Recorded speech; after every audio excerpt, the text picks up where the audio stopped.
The rancher's hand stopped halfway to his mouth.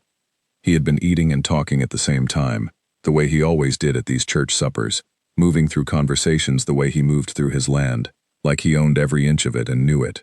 60 people in the room, 3 long tables pressed end to end, paper plates and plastic forks, and the smell of beef and sweet potato and something else underneath all of it.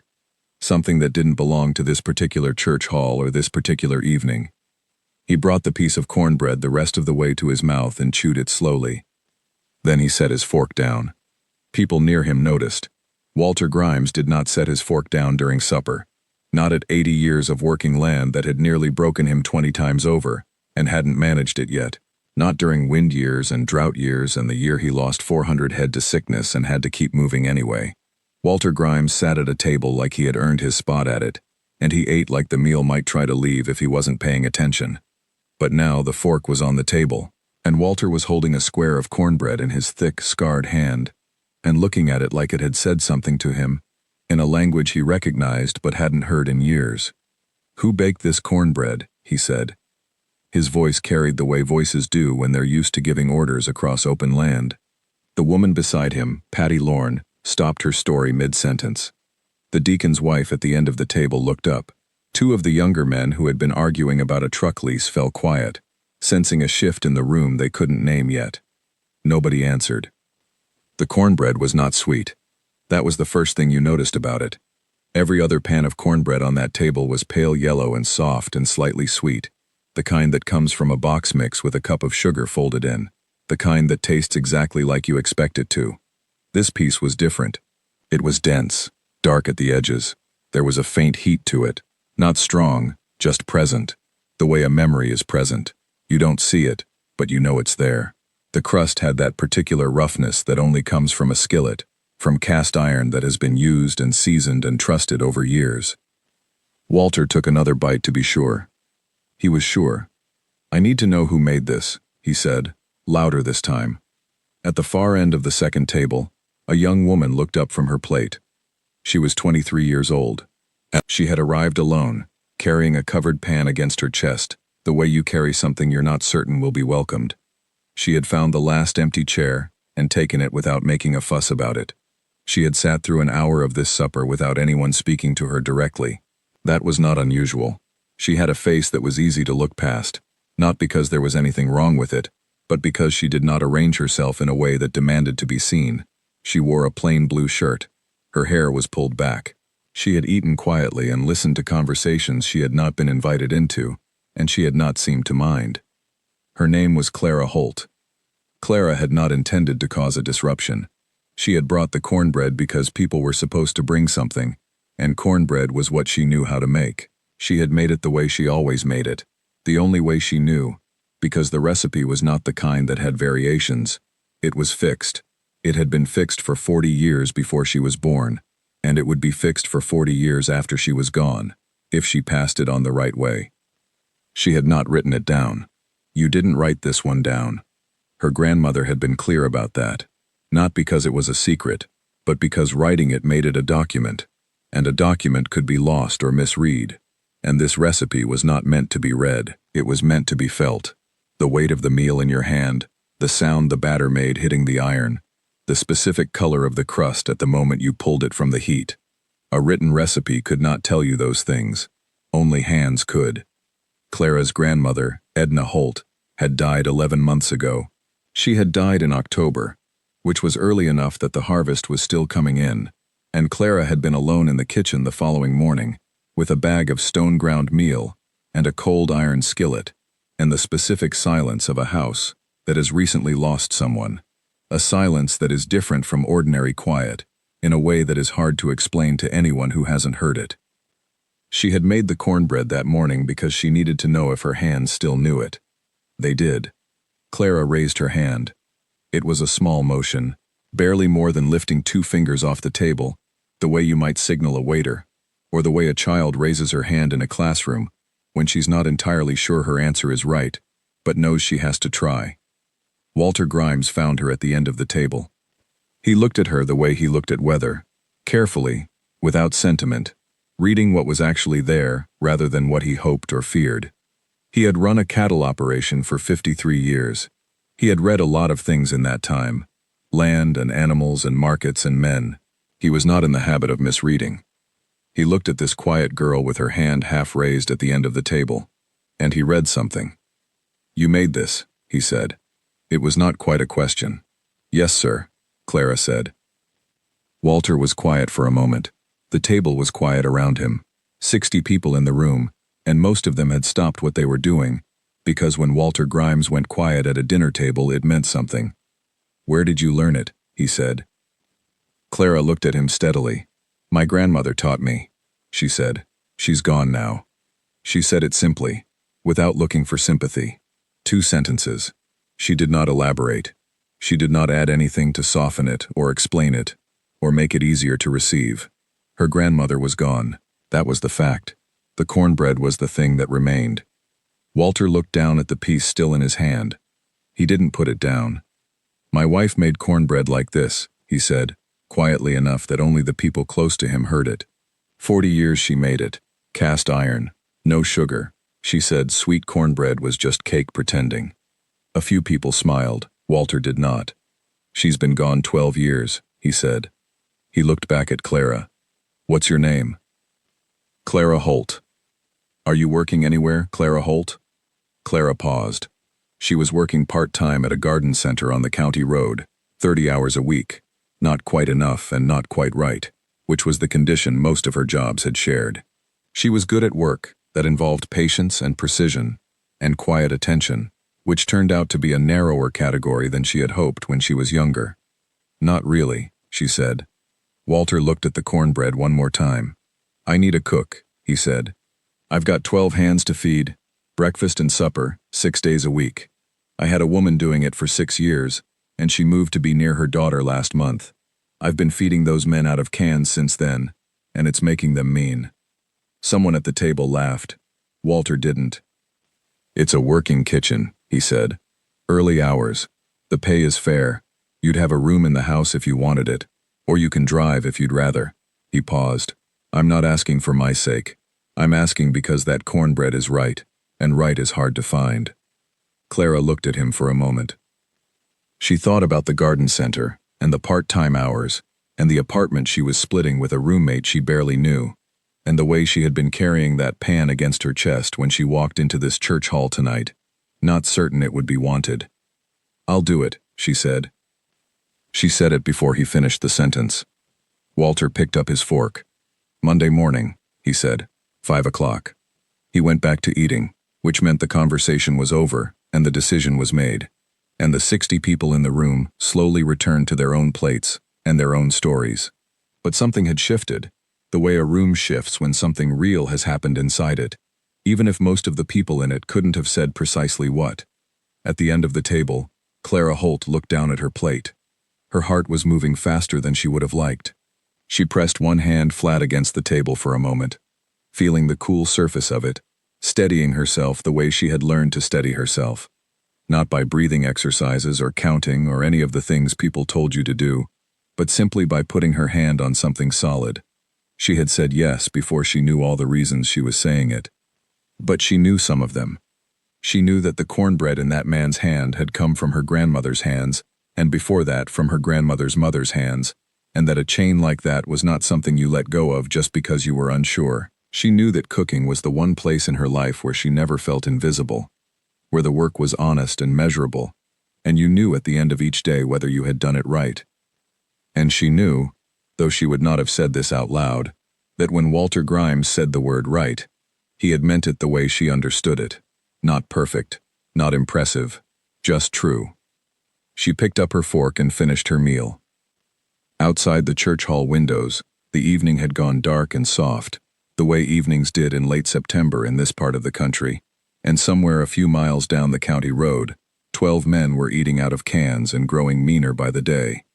Monday was 3 days away. Clara Holt had a lot to do. She arrived at 4:45. Walter had said 5 o'clock.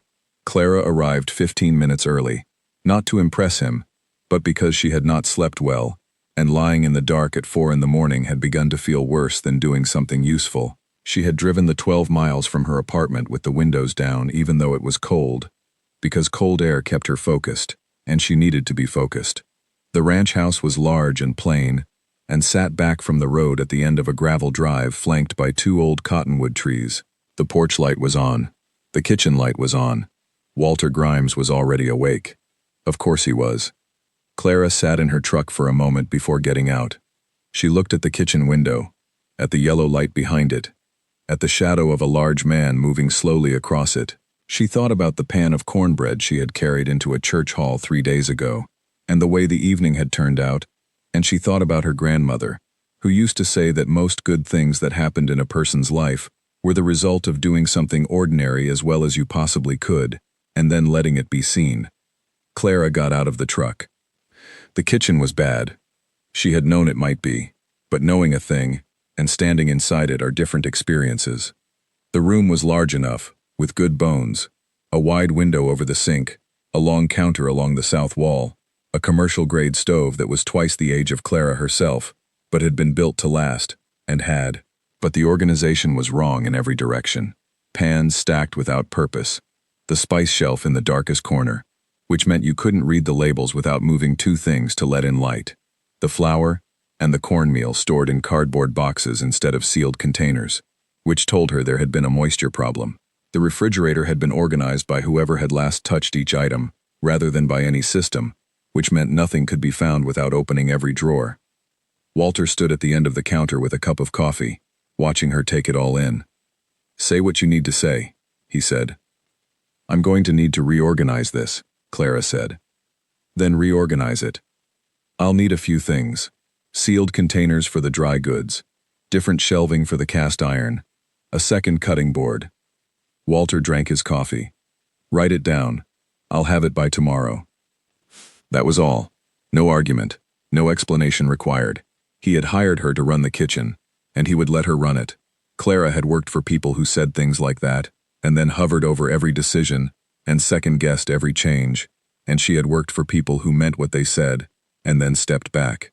In the first 30 seconds of this arrangement, she could already tell which kind Walter Grimes was. The 12 hands came in for breakfast at 6. They were not a polished group. They came through the back door in work boots and flannel, men ranging in age from 19 to somewhere past 60, carrying the particular morning energy of people who did physical labor for a living. Not wide awake, not pleasant, just functional, a gear turning because it needed to turn. They filed to the long table in the adjoining room without much ceremony. What they found on the table was this: scrambled eggs that had been cooked in real butter, low and slow, so they were soft instead of dry. Thick-cut bacon, biscuits from scratch, which Clara had started at 5:15 and pulled from the oven at 5:50, cutting it close but not too close. A pan of sliced fruit, coffee that was stronger than whatever they had been making themselves. No one said anything at first. Men who do physical labor eat before they talk. That is just the order of things. Clara understood this. She stayed in the kitchen and did not hover. She cleaned as she went, which was a habit so deeply wired into her that she didn't think about it. The bowl went back into the cabinet while the biscuits were still in the oven, the bacon pan into the sink while the eggs were still on the heat. After about 8 minutes, she heard talking from the other room. That was the sign. When men who do physical labor start talking before they finish eating, the food is doing its job. The oldest of the hands was a man named Earl Dutton. He was 64 and had worked for Walter Grimes for 22 years, which made him the closest thing the ranch had to a permanent fixture, besides Walter himself. Earl had a manner that could generously be called skeptical, and less generously be called hostile, though the truth was somewhere between. He had seen 3 cooks come and go in his time at the ranch, and he had eaten out of cans for 3 weeks waiting for this one, and he was not in the mood to be charmed. He ate everything on his plate. He brought his plate to the kitchen pass-through when he was done, which none of the others had done yet. Clara looked at him. Earl looked back at her. He had a face like a relief map of somewhere difficult. He said nothing. He took his plate to the sink himself, rinsed it, and set it in the drying rack. Then he walked back to the table to finish his coffee. Clara turned back to her work. A small thing, but nothing about Earl Dutton suggested that small things were easy for him, and Clara had learned to weigh things accurately rather than impressively. She filed it away. The first week was about learning the rhythms. Every working kitchen has rhythms, and they are not the same as the rhythms in a cookbook or a cooking class. They are built from the specific shape of the days around them. At Walter's ranch, breakfast was non-negotiable at 6, because the work started at 6:30, and the men needed real fuel, not something grabbed on the way out. Lunch was on their own, sandwiches and cold things left in the cooler, taken when they could get to it. Supper was at 6:30 in the evening, and this was the meal that mattered most, because supper was when the day's work was done, and the men could stop running and actually sit. Clara cooked supper like it mattered, because it did. By Wednesday of the first week, she had found the back cabinet. It was tucked behind the pantry door. Not hidden exactly, just neglected. Inside was a collection of cast iron that made her breath catch slightly. A 12-inch skillet so well seasoned it was nearly black. A Dutch oven with a lid that fit perfectly. A cornbread mold, the old kind, with the individual wells shaped like ears of corn. And at the back, a 10-inch skillet that was covered in a thin coat of rust, the color of old pennies. Clara pulled it out and turned it over in her hands. Someone had loved this skillet once. You could tell by the weight of the seasoning under the rust. Layers of it, years of it, cooked into the iron over a long time. Whoever had used it last had put it away wet, maybe in a hurry, maybe not thinking, and the rust had moved in quietly and done its work. Clara carried it to the sink. She spent her evenings that week restoring it. Not because anyone asked, not because it was part of her job, because a piece of iron that had been loved for that long did not deserve to be left in the back of a cabinet going to ruin. She used coarse salt and a cut potato to work the rust loose, the old method, the one her grandmother had shown her. Then oil and heat and more oil. It took 3 evenings. On Friday night, she made the cornbread in it. She brought it to the supper table without announcement, just set it down in the center of the table among the other dishes. The men cut into it without much ceremony, which was what she wanted. Cornbread at a ranch table is not a special occasion. It is just what you eat. Earl Dutton cut himself a piece. He chewed it. He looked at the pan. He looked at the skillet she had brought from the back cabinet and set on the trivet in the middle of the table, still in the iron it had been baked in. "Where did you find that?" he said. "Back cabinet," Clara said. Earl looked at the skillet for a long moment. His expression did not change, which was the most common state of Earl Dutton's expression, but something in it went somewhere Clara couldn't follow. "That was Mrs. Grimes's skillet," he said. The table was quiet. "She made cornbread in it every Friday," Earl said. "Every Friday for the whole time she was alive, which was 20 years I was here for, and however many before that." He picked up his piece. "Walter put it in that cabinet when she died. Said he couldn't look at it." Clara looked at the skillet. Dark and smooth now, the rust entirely gone, the iron warm and glowing in the kitchen light. She looked at the empty chair at the head of the table. Walter Grimes had not come in for supper. "He does that some Fridays," Earl said. He was not explaining. He was just saying the fact. "Eats in his office." Clara nodded. She cut herself a small piece of cornbread and stood at the counter to eat it, which was where she always ate, standing, in the kitchen, tasting the work. The skillet had done exactly what she had hoped. The crust was right. The inside was right. The heat had been even throughout. After supper, she washed the skillet carefully, dried it immediately, oiled it, and set it on the stove where it could be seen. She did not put it back in the cabinet. If Walter wanted to move it, he could move it, but she was not going to put it away. She turned off the kitchen light and drove home in the dark, and somewhere behind her the porch light at the ranch house stayed on, the way it always did, burning steadily at the end of the gravel drive between the 2 old cottonwood trees, as though it were keeping watch for someone who had not come home yet, and might still. 3 weeks into the job, Clara knew the ranch's hunger. Not just what the men ate, but how much they needed, and when, and why. She knew that the young one, 19 years old, named Pete, who barely spoke but ate more than anyone else, was still growing, and needed more protein than the others. She knew that Earl's joints were bothering him in the cold mornings, and that food with real fat in it helped him move better through the first hour of the day, so she made sure there was always something substantial on the breakfast table, always something warm and solid. She knew that the man named Douglas, who had a long drive to town on Sundays, always took something from the kitchen without asking on Sunday mornings, and she had begun quietly leaving extra biscuits wrapped in a cloth on the counter the night before, positioned where they could be taken, without anyone needing to acknowledge the gesture. She did not tell anyone she was doing this. That was not the point. She also learned, in those first weeks, what the ranch was carrying. The land had been through 2 dry summers in a row. The pasture was thinner than it should have been. Walter had sold some cattle in the spring at prices that did not make him happy, and the way he moved around the ranch, the set of his shoulders, the length of his pauses, told Clara that the math was not comfortable. She could read it the way she read weather, the way she read a kitchen that needed reorganizing. The ranch was working hard to stay still. She said nothing about any of it. She just cooked, and she made sure there was always enough. She learned to be economical in ways that didn't look economical. Long braised cuts that cost less and tasted like more. Bread made from scratch every other day that made a meal feel full without spending much.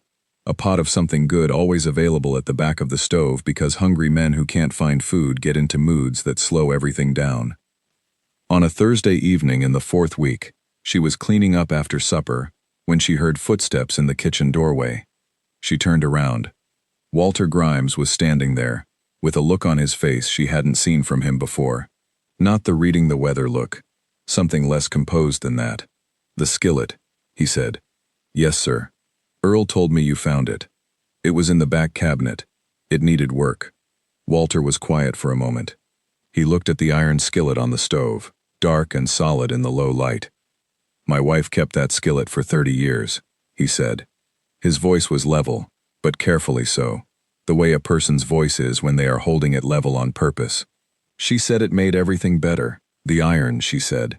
Things taste different in iron. "They do," Clara said. "I wasn't sure I wanted it out." "I can put it back," Clara said. Walter looked at it. "No," he said. "Don't." He looked at her directly, and Clara did not look away, because the moment called for something steady. "She would have liked you," he said. "She would have liked that you knew what to do with it." Then he turned and walked back down the hall toward his office, and Clara stood in the kitchen alone, with the cast iron on the stove, and the kind of quiet that is not empty but full, the kind that arrives after something true has been said, and she stood in it for a moment before she went back to work. Because there was always more work. That was the other thing about a kitchen. There was always tomorrow's bread to start. November came in hard and cold. The kind of cold that arrives overnight and doesn't apologize for it. Clara drove to the ranch in the dark each morning with her headlights cutting through air that had a new weight to it. Frost on the grass at the edges of the gravel drive. Breath visible when she stepped out of the truck. She liked these mornings. They were quiet in the way she preferred. Not empty but clean, as though the night had cleared something away and left the day with good bones. The kitchen was warm before anyone else arrived. That was the deal. Clara saw to that. There was a wood stove in the corner of the kitchen that Walter had told her about on the second day, mentioning it casually as a backup for the cold months. Clara had examined it on her own time and found it in good condition, just unused. She had started using it on the first cold morning in late October, not because the gas range couldn't handle breakfast, but because the wood stove changed the room. It made the kitchen the warmest place on the property for those early hours, and men doing physical work in cold weather needed somewhere to want to be. They came in earlier after that. Not much. 5, 10 minutes. But they came in and stood near the stove for a moment before sitting, and those 5 minutes meant they were settled before they ate, which meant they were actually tasting the food rather than shoveling it in while still shaking off the cold. Small difference, not a small effect. By November, something had changed in the table. It was not dramatic. It was not the kind of change that announced itself. But Clara had been watching, the way she always watched, and she could see it. The men talked differently at meals now than they had on her first morning. Not louder or softer, just more. There were actual conversations. There was something that occasionally approached humor. Pete, the youngest, had started offering his opinion on things, carefully, watching for how it landed, the way young men do when they are deciding whether it is safe to have a voice. And it was landing fine, and so he was doing it more. Earl Dutton had started arriving first. He never said anything about it.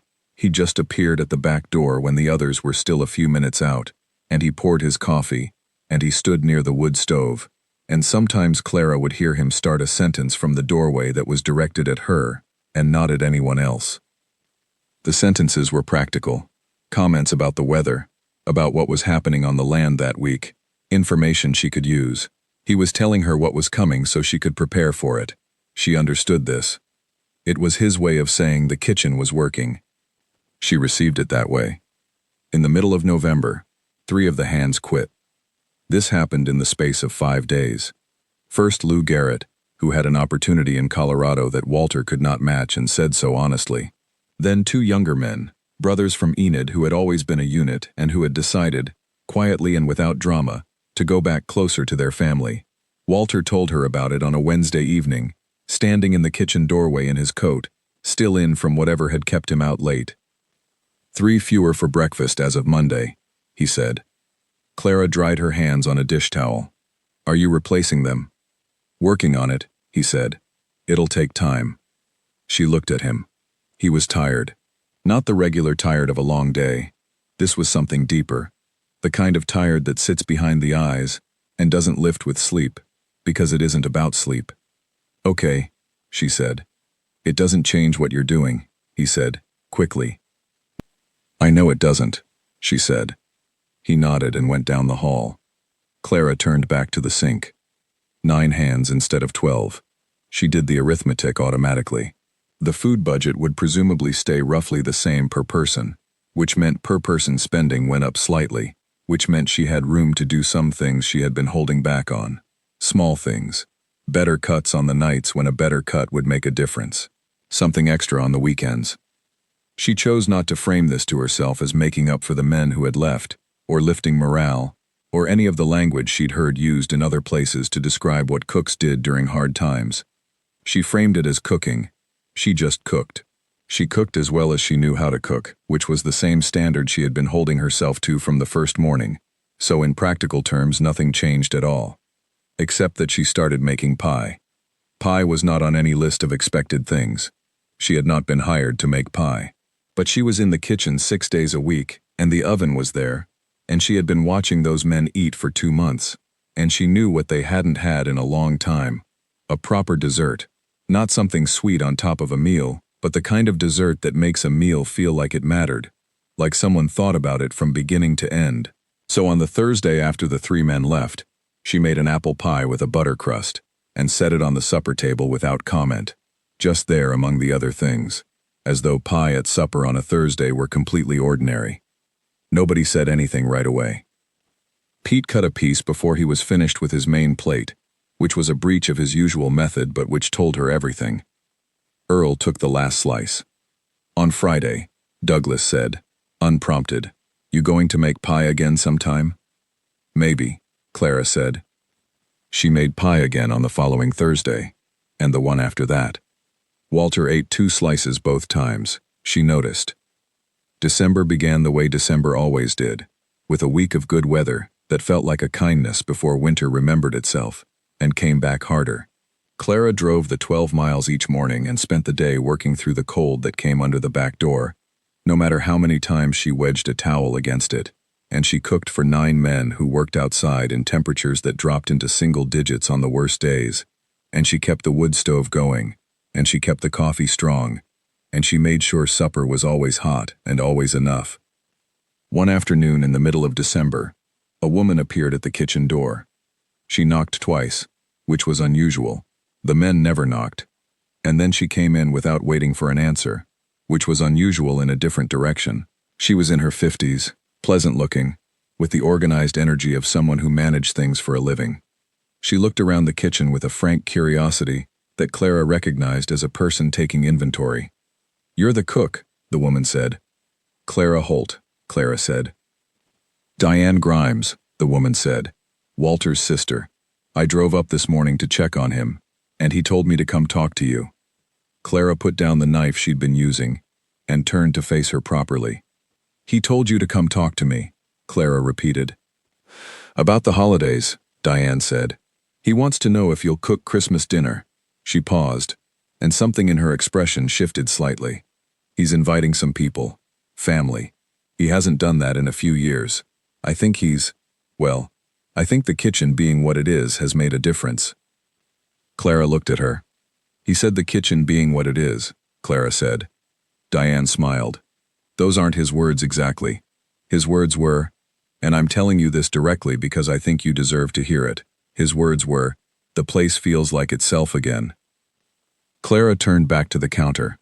She did not do anything theatrical with this information. She did not become emotional or say something that would require Diane Grimes to respond to her feelings. She just stood at the counter for a moment and let the words settle somewhere inside her, in whatever place stores the things that are actually true and important. The place feels like itself again. She thought about the skillet she had brought out of the back cabinet. She thought about the rust she had worked off with salt and a potato. She thought about the thing that was underneath the rust, the seasoning, the history, the work of someone who had cooked in this kitchen before her and who had left something of herself in the iron. I'll cook Christmas dinner, Clara said. Tell me how many people. Diane told her. 14, including Walter and Clara and whoever came with them. Clara made a list in her head. She already knew what she was making. She did not need to think about it. What did Mrs. Grimes cook at Christmas? Clara asked. Diane went quiet for a second. Everything, she said, after a moment. She did everything herself. That was her thing. She never let anyone help, just sent people to the table and fed them. What was the main dish? Beef, Diane said. Always beef. Walter had the ranch, so of course it was beef. But she did something to it. I never asked her how. It was always the best thing I ever ate, and I ate it every Christmas for 20 years. Clara nodded. I'll figure it out, she said. Diane looked at her for a moment with an expression that was not quite a smile, but was close to one. Walter said you would say that, she said. She stayed for a cup of coffee and left before lunch. Clara went back to work with the list in her head, and 14 people to cook for, and a main dish she had not yet made, but was not worried about. She knew the cut. She knew the technique. The rest was time and heat and attention, which were things she had. On Christmas morning, she arrived at 3 o'clock. The house was dark except for the porch light, which was always on. The kitchen was cold. She fed the wood stove first, and then turned on the range and then started the coffee. And then she began. She worked alone for 4 hours, before the first family member arrived, moving through the kitchen the way she moved when no one was watching, efficiently and without rush, entirely inside the work. There was something that happened when she cooked on that scale, a kind of attention that filled her completely, leaving no room for anything else, and she recognized it as the closest thing she knew to peace. The main dish was a slow-braised beef, bone-in, cooked at low heat for so long that the meat surrendered completely, becoming something between a roast and something else, something that needed no knife and very little effort, that fell open with just a fork, and carried with it the smell of the kitchen and the cast iron and the long hours. She served it to 14 people at 2 in the afternoon. Walter sat at the head of the table for the first time since Clara had started working there. He sat in the chair she had been watching stay empty every night at supper. He sat there in his good shirt with his sister on one side and a cousin she hadn't met on the other, and he looked down the length of the table at the food and the people and whatever else he was seeing that Clara couldn't see from the kitchen doorway. Then he looked at Clara. "Come, sit down," he said. "You're not working anymore today." Clara dried her hands. She sat down at the far end of the table, which had been set with one more place than she had counted, and she realized he had counted her in from the beginning. Earl was there too, at the corner of the table, in a clean flannel shirt, looking exactly as skeptical as always. But when the beef was passed and he cut into it, his face did something small and involuntary that it didn't usually do. He looked at the skillet on the trivet in the center of the table. Then he looked at Clara. He didn't say anything. She didn't either. That was the whole exchange, and it was enough, and outside the windows the December light was bright and cold and exact, falling across the land the way it did at this time of year without apology, without softness, just there, honest and clear, and full of a kind of beauty that didn't ask you how you were feeling about it. Clara took a bite of the beef. It was right. She allowed herself 1 second to feel that before she reached for the cornbread. January was the month the ranch started showing its trouble openly. Not all at once. Trouble never comes all at once on a working ranch. It comes the way water comes through a wall. First a dark spot, then a soft place. Then one morning the thing gives way, and you understand it was never solid to begin with, that the problem was behind the surface the whole time. Walter replaced 2 of the 3 hands who had left in November, which put him at 10. He was short 1 man's worth of work going into the hardest month of the year. The cattle needed more attention in deep cold. Feed and water and shelter checks. Fences to repair where the freeze had worked them loose. The constant management of animals that could not manage themselves. Walter was working 14-hour days and saying nothing about it. Clara knew because she saw him. She saw the condition he was in when he came through the kitchen at the end of the day. She saw the hour. She saw what he took and what he left. And she read the signs the way she had learned to read everything, not by asking, but by paying attention. He had stopped eating full meals at supper. This was new. In the fall, Walter had eaten like a man who meant it. Now he took a plate to his office, and half the time she found it on the kitchen counter in the morning, barely touched. She said nothing. She adjusted. She made things that were easier to eat in pieces over the course of an evening. Things that didn't require sitting down, that could be picked at between whatever he was doing in that office with the door shut and the lamp on. She started leaving a small plate on the counter each night before she drove home. Something simple. A few slices of good bread and a bit of cheese. A bowl of the soup that was always simmering at the back of the stove. Something warm wrapped in a cloth that would still be edible at 10 o'clock if that was when he got to it. She did not tell him she was doing this. He never mentioned it.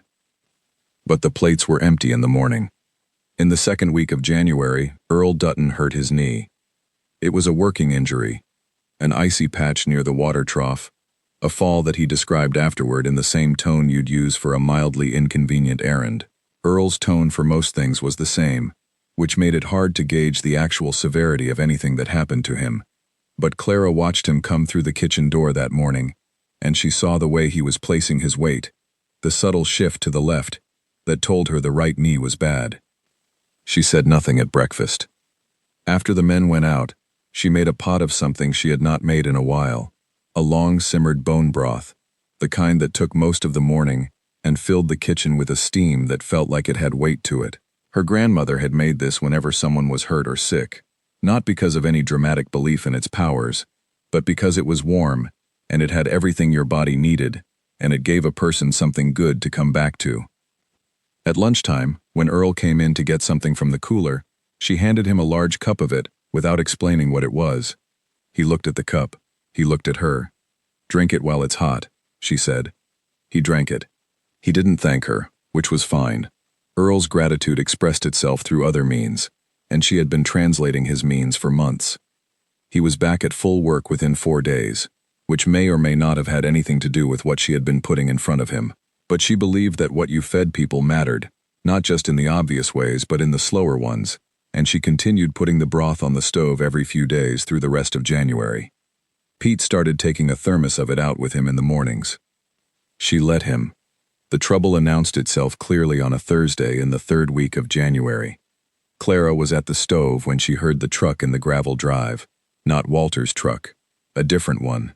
She heard voices on the porch, low and formal, the specific cadence of a business conversation being had out of earshot of other people.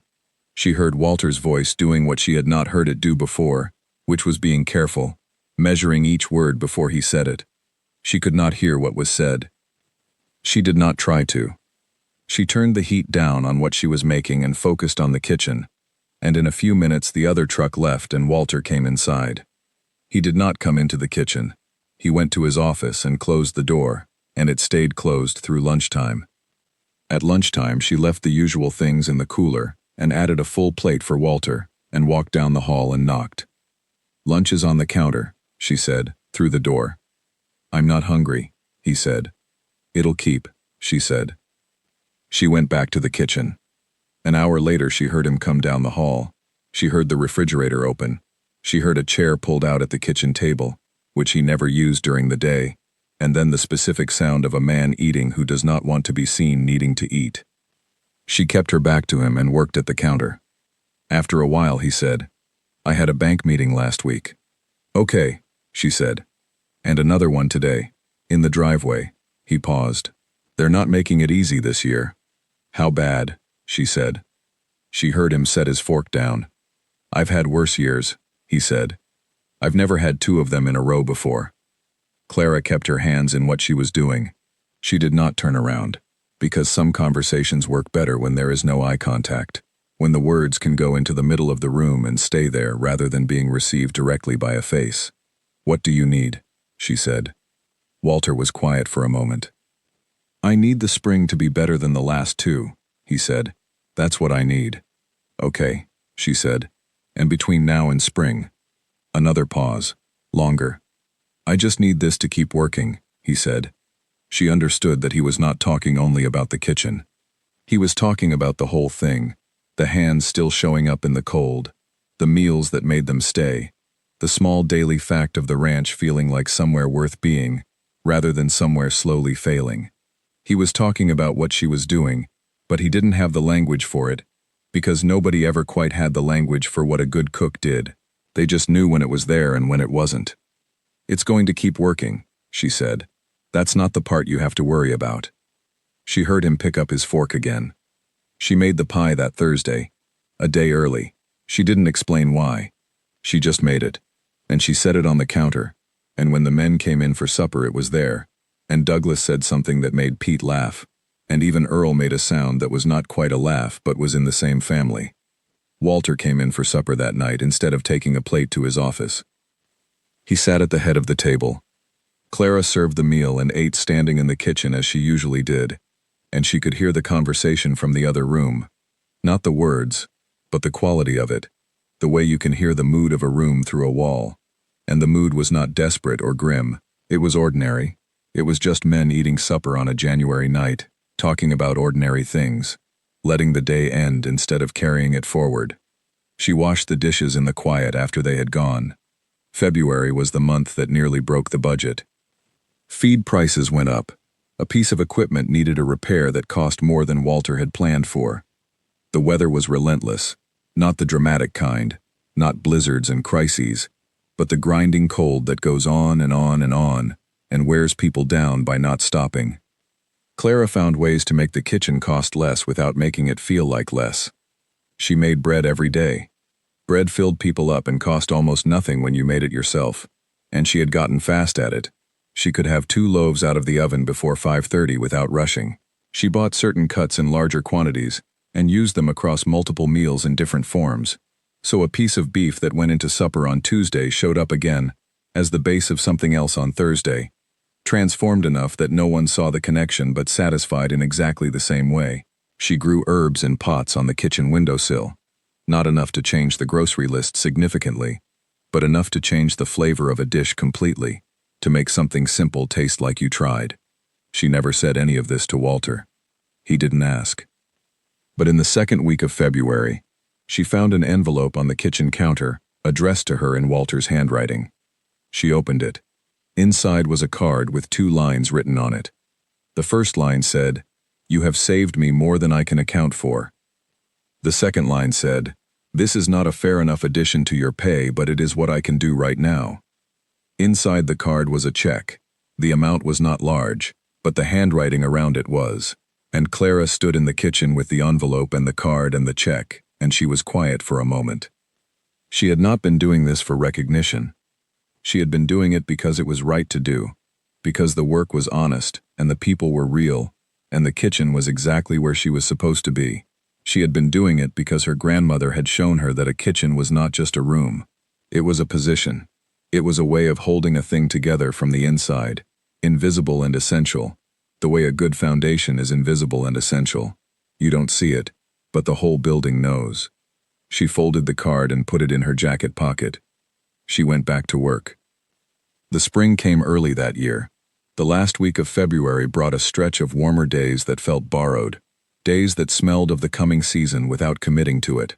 Clara drove to the ranch in mornings that were still dark but were getting lighter, slightly faster, the way time moves in that direction once it decides to. On the last day of February, Walter found her in the kitchen at the end of the day. He stood in the doorway and looked at her with the reading the weather expression, the careful one. "You've been here 7 months," he said. "Just about," she said. "I want to ask you something." "Okay," she said.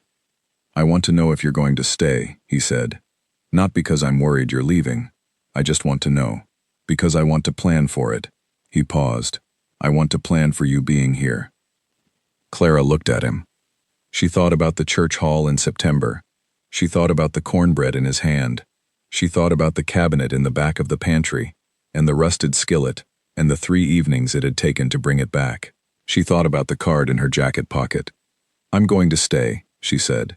Walter nodded. He looked like he had already known that, and was relieved to have it confirmed. "Good," he said. "Good." He walked back down the hall, and Clara turned off the kitchen light, and outside the window, the February sky was holding on to the last of the day's light, that thin, clear blue that comes just before dark, and the land under it was quiet and cold and present, as it always was, as it had always been. She pulled on her jacket and walked to her truck. The drive home was 12 miles of dark road, and the particular silence that follows a day of good work, and she drove it the way she drove every other evening, with the window down, cold air in, watching the headlights show her what was ahead. That was the job, always just showing you what was ahead. The spring broke open the way it does in that part of the country.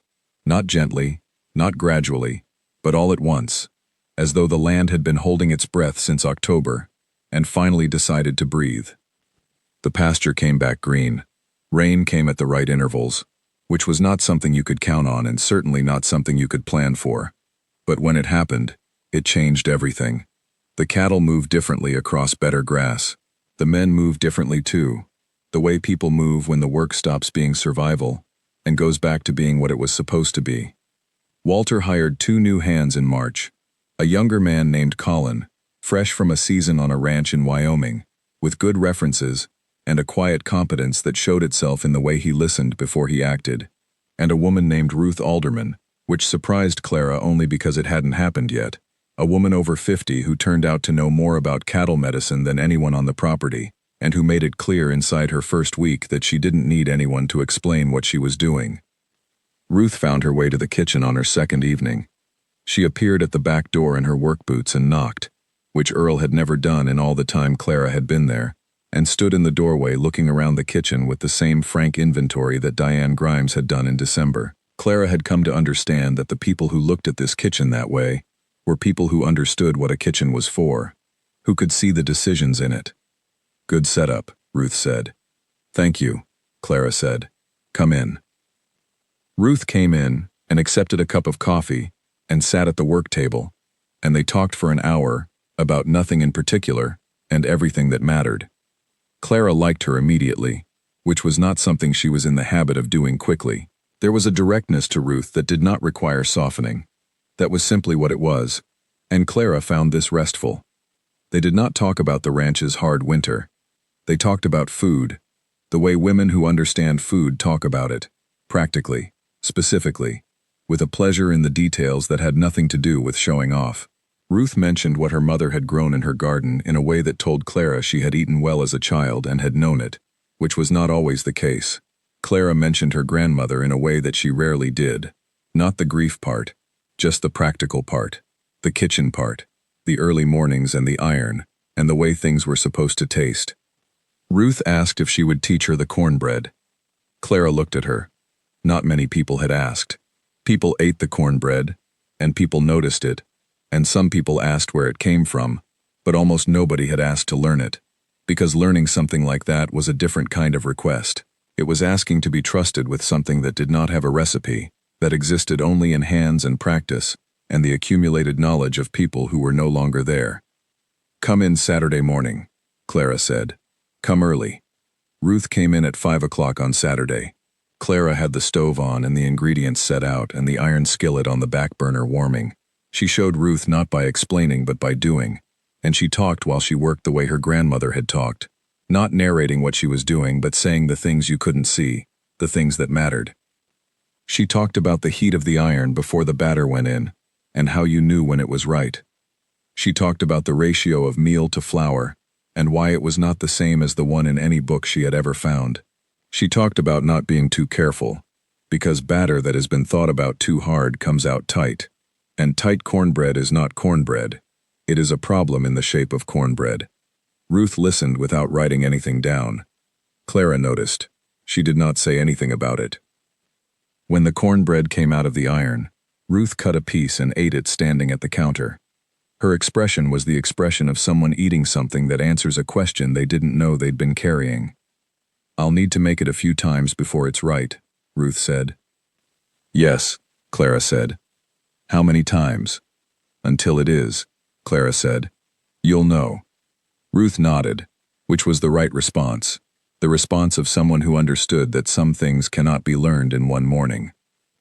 Walter had been watching Clara's kitchen all spring the way he watched his pasture, not hovering, not interfering, just checking periodically to see how things were and then getting out of the way. He did this with everything he trusted. He had a specific kind of confidence in the things he had decided to believe in, and once he had decided, he did not second-guess himself. Clara understood this about him, had understood it since the first Monday morning when he had said reorganize it and then walked away. In April, he began taking supper at the table consistently again. Every night, not just sometimes, not when he felt like it, but every night, at 6:30, at the head of the table, in the chair that had been empty all those fall and winter evenings, and the way he sat in it had changed. Not looser or more relaxed exactly. Walter was not a loose or relaxed man, but more present. He was there in the chair the way he was supposed to be there, which was different from the way he had been forcing himself into it during the hard months. The table was louder in the spring. More people, better moods, the specific lightness that comes when a thing you were afraid of passes. Colin ate quickly and talked constantly, which balanced Earl, who ate methodically and talked when he had something worth saying, which made for a good table dynamic, the kind where everything didn't all pile up in one direction. Ruth had started making cornbread on Wednesday nights. The first 2 times were good. Not right, but good, which was the correct trajectory. Clara tasted it and gave her a single piece of information each time. Not a correction exactly, more like a direction. The 3rd time, Ruth brought the pan in from the outdoor kitchen she had set up for the purpose, and Clara cut a piece, and the color was right, and the edge was right, and she bit into it, and it was not the same as her grandmother's, it was not the same as hers, but it was right in the way that mattered, which was that it was honest, and it was Ruth's. "You've got it," Clara said. Ruth nodded. She did not make a celebration of this. She set the pan on the table and sat down, and that was the end of it. The person at the next harvest supper, who would eat Ruth's cornbread and have their life rearranged by it, did not yet exist at that table. But that was not Ruth's business, or Clara's. You made the thing right and you set it down. The rest was not yours to manage. June came with heat that arrived early and stayed. The days were long and the work was long, and the kitchen went from being the warmest place on the property to needing to be managed carefully, so it did not make the whole house unbearable. Clara adapted. Summer cooking in a working kitchen was a different kind of problem than winter cooking. Lighter things, more salads and cooled proteins, the grill outside for the nights when indoor heat was too much, ice for the water pitchers, cold soups that surprised people into eating something they hadn't expected to want. She started a garden. Not a large one, a corner of the kitchen yard, in the space between the house and the fence, where the drainage was good, and the morning light hit for a few hours before the house shaded it. Tomatoes and peppers and herbs, and 2 kinds of squash, and a row of green beans at the back. Walter saw her working in it one Saturday morning, and said nothing, just watched from the porch for a moment, and then went on to whatever he was doing. The next week there was a trowel and a pair of gloves on the porch step that had not been there before. Clara picked them up without comment. She thought about what Diane had said in December. The place feels like itself again. She had been turning that phrase over in her mind since December, occasionally taking it out and looking at it, because she understood what it meant, but she also knew what it was and wasn't, and she did not want to be careless about the difference. She was not Mrs. Grimes. She was not filling a shape that had been left behind. The kitchen that felt like itself again was not the same kitchen it had been. It was a different kitchen, her kitchen, with her rhythms and her standards and her grandmother's recipe in the iron skillet and herbs growing in the window and pie on Thursdays. It was itself because she had made it so, not because she had restored what was there before. That was a distinction that mattered to her. She held it carefully. In late June, the same church held its summer gathering that preceded the fall harvest supper by 3 months. A lighter version of the same event, tables outside instead of in, more casual, people moving around rather than sitting down the whole time. Clara went because she went every year, or had gone every year, which at that point was still only 2 years total, but which already felt like a habit. She brought cornbread. Of course she brought cornbread. She arrived and set the pan on the table among the other things people had brought, and she found a place to stand with a cup of sweet tea, and she watched the evening happen around her the way she had watched the previous September's supper, with attention, with that quality of presence that does not announce itself. The ranch hands were there, most of them. Earl in his clean flannel, which she recognized as his social uniform. Pete, who had grown visibly taller since September, talking to people with a confidence he had not had when she first met him. Ruth, who had arrived with her own pan of cornbread covered in a cloth, and who had set it on the table without explaining what it was. Clara had smiled at that. She did not know the new girl's name when she first saw her.